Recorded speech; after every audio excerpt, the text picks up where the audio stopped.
guys, welcome to the new series that we've entitled More Than a Book. So this series is going to be talking about the Bible, and we're going to be asking a whole bunch of questions because the Bible is an incredible book, but it's more than a book.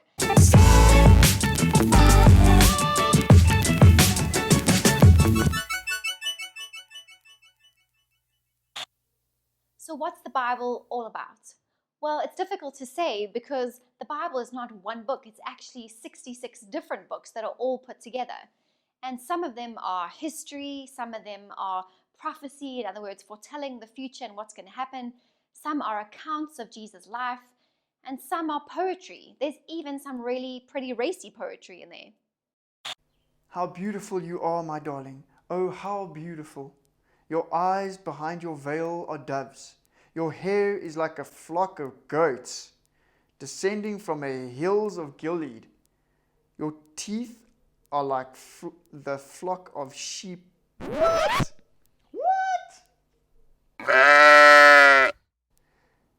Your teeth are like a flock of sheep just shorn, coming up from the washing.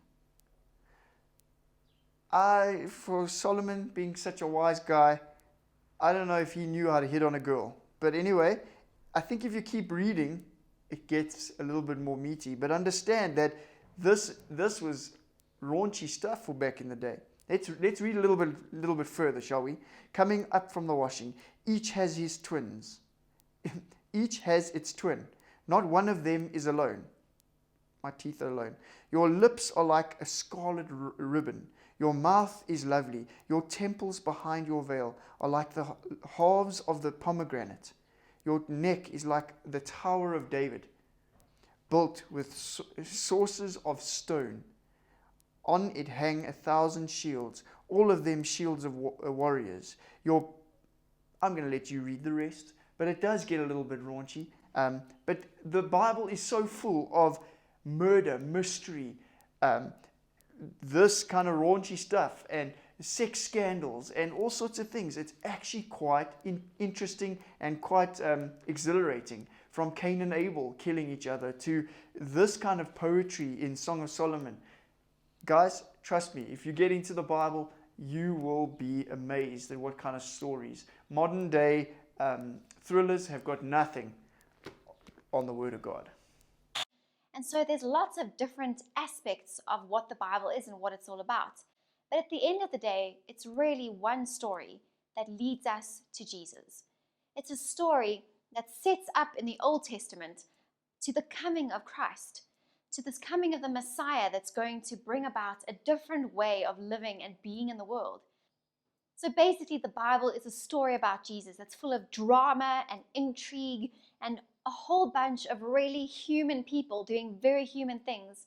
But it's also a story about a supernatural God and how he is working with these very ordinary people that do amazing things and really stupid things from time to time. Actually, probably more stupid things than amazing things. It's a story that God tells us about how we can be in relationship with him and how he wants us to live in the world.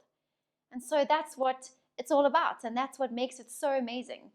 Although it's 66 different pieces, they all come together to tell the story of Jesus and to tell the story of how Jesus wants to be in relationship with you.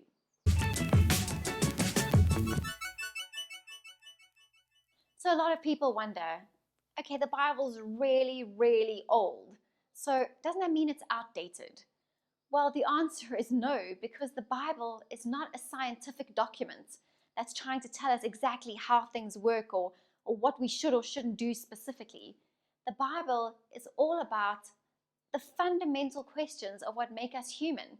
Those questions are as old as the world, and people will be asking them until the end of time. The Bible seeks to answer questions like, who is God? Who am I?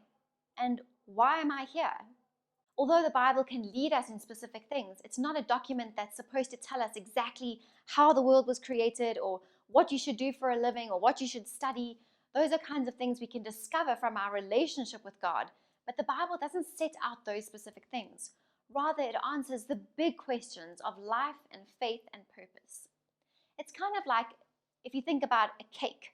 If I were to bake a cake and I were to have it here, If there were a scientist who came and looked at the cake, or maybe a really good chef, they could probably tell you exactly what ingredients I used to bake the cake. They could tell you I used eggs and vanilla and flour and chocolates or whatever it was that I put into it. A scientist could probably even do some specific kind of dating on it and figure out exactly when it was made and how long it had been there. But no one could tell you why I made it. Only I could tell you, well, I made it for someone's birthday, or I made it to try and tell someone that I loved them, or just because I felt like chocolate cake. And so that's kind of what it's like with the Bible. The Bible doesn't try to answer the what and the how questions. It seeks to address the why and the who questions of life.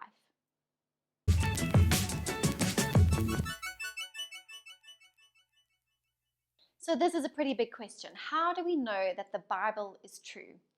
Well, there's a couple of ways that we can know this. First of all, there are over 3,000 claims of divine inspiration. In other words, over 3,000 times in it somebody wrote, God said, or I felt God say, or the word of the Lord came to me.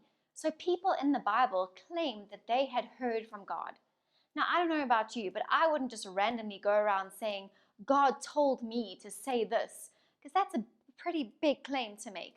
But over 3,000 times, the people in the Bible felt confident enough that they were hearing from God, that they said that, and that they believed that they were hearing what God was saying to them. Another way that we can know that the Bible is true is through fulfilled prophecies. There are hundreds of prophecies throughout the Bible that span over thousands of years that came true and that we know for certain happened. For example, there are over 300 what we call messianic prophecies. In other words, prophecies about the Messiah. And we can see how Jesus fulfilled all of them. And these aren't things that he could have read up beforehand and then gone to make sure that he fulfilled them. It was things like about where he would be born and even how he would be killed. And so we know that the Bible is true because we see that prophecies that were written thousands of years before were fulfilled just as God said they would be.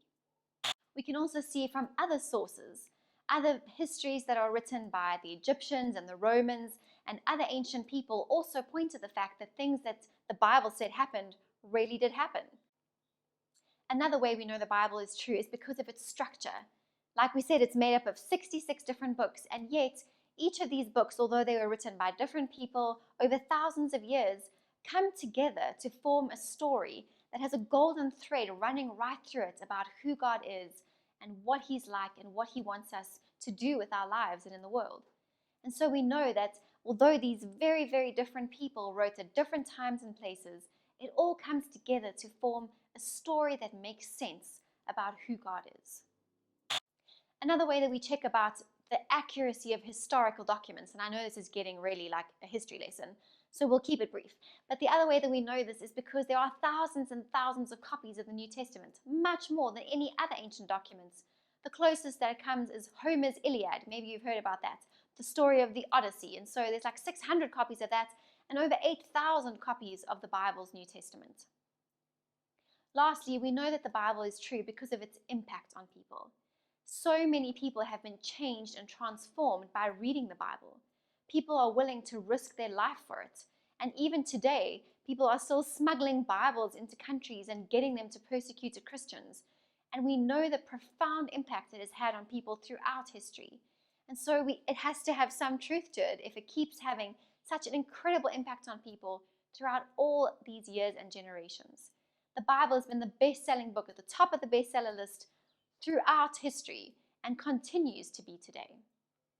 So thanks so much for watching today. Next week, we're going to cover some more questions about the Bible, like how do I read it? And what if I don't understand it? Or what if I don't agree with it? What do I do then? So please tune in next week. We look forward to seeing you then.